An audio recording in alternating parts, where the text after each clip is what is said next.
Les émois d'une voix, saison 5, épisode 8. Ma petite flamme. Tous les soirs, invariablement, d'une chambre à l'autre, la voix de mon père, pour me souhaiter la bonne nuit. N'oublie jamais ta petite flamme. C'est un beau jardin, fleuri, avec de grands arbres qui protègent de la chaleur et du soleil. De petites fleurs partout et l'ombre nécessaire. Fais de beaux rêves, pense à ce jardin et surtout, n'oublie jamais ta petite flamme. Belle nuit.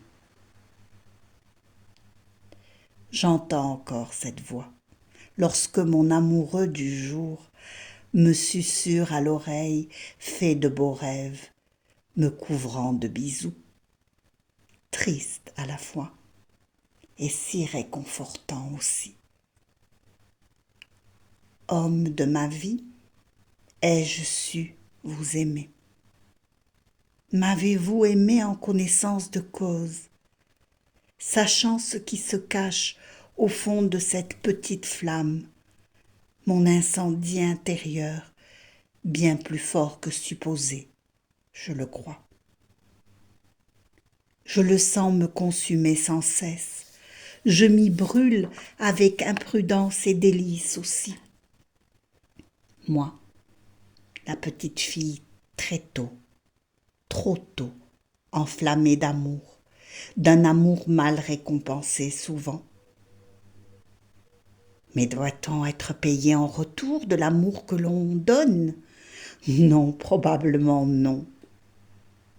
Alors, j'ai continué à aimer, malgré tout. Et je ne peux le regretter. Non, rien de rien, non, je ne regrette rien. Je ferai tout pareil. Et combien je ne regrette pas ma rencontre avec le jeune homme vert qui m'a reconnu et aimé inconditionnellement durant 42 années. Tu me manques tant, mon jeune homme, timide, peu sûr de toi, mais volontaire, si déterminé à obtenir ce que tu sens te frôler par hasard, pour m'offrir une vie comme je l'avais rêvé. Alors, maintenant, sur le bord de la route, de ma route, je laisse ta poupée s'éloigner, faisant place à la maîtresse que je suis à présent. Les deux en réalité ne font qu'une. Ta poupée a été douce et forte en même temps, obstinée à prendre et à lâcher en même temps, pétrie de valeurs à l'ancienne, fidélité adaptée aux appels du large, libre et soumise à la fois, soumise par vocation tout autant que maîtresse. Rigide quelquefois, attachée et attachante, autoritaire et remplie des douceurs qu'elle aime prodiguer, en tout temps, tiraillée entre Dieu et diable, et tout autant à l'aise en la compagnie de l'un et de l'autre. Lorsqu'elle s'adresse à beau comme un Dieu, elle serait tentée de changer les paroles. Laisse-moi tomber en tentation, car plus près du mal, de la faille qui nous constitue tous, ne sommes-nous pas au plus proche de toi?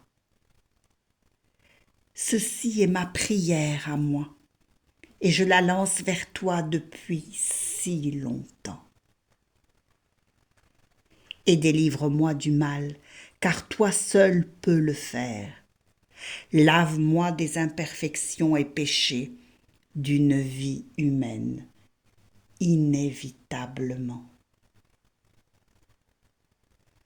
Je rentre en gratitude de m'avoir permis de passer par les hauts très hauts et les bas si bas d'une existence. Bien sûr, j'ai perdu celui qui m'était devenu indispensable, comme respirer, boire, manger, aimer et te prier. Dis-moi, qu'est devenu ce compagnon de voyage? M'entend-il et me voit-il pleurer? Savait-il le poids qu'il donnait à ma personne? 21 grammes, le poids d'une âme, de mon âme, en concordance avec la sienne. Comment pouvons-nous nous aimer et que cela ne suffise pas, qu'il en faille encore et toujours davantage, et que la mort sépare sans en briser le lien? Dis-moi, mon Dieu, m'entend-il encore? Je ne souhaite pas entraver son devenir, simplement lui demander pardon chaque fois que je l'ai blessé, involontairement ou non. Qu'il m'accorde son pardon, tout comme toi, Seigneur, tu pardonnes nos offenses. Et ce manque qui n'en finit pas. Merci, 1000 fois, de cet ange gardien, pas ange, non, homme, homme de parole, qui n'a pas failli à la promesse de ne jamais me laisser, gardien de ce que je suis devenu. Pourquoi ne pas avoir su s'ouvrir et se le dire que l'on s'aimait si fort?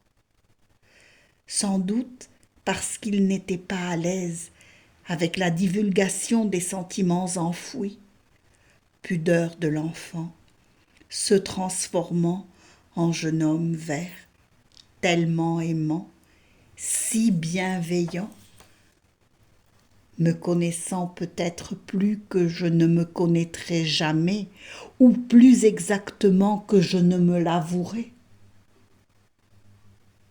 Maintenant je le puis sans heurter. Maintenant je peux m'affronter, sans risquer blesser l'autre.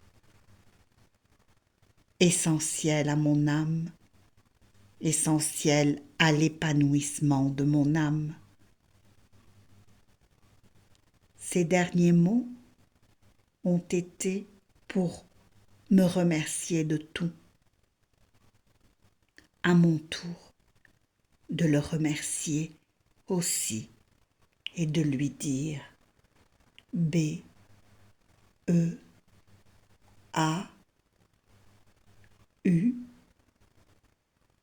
beaucoup.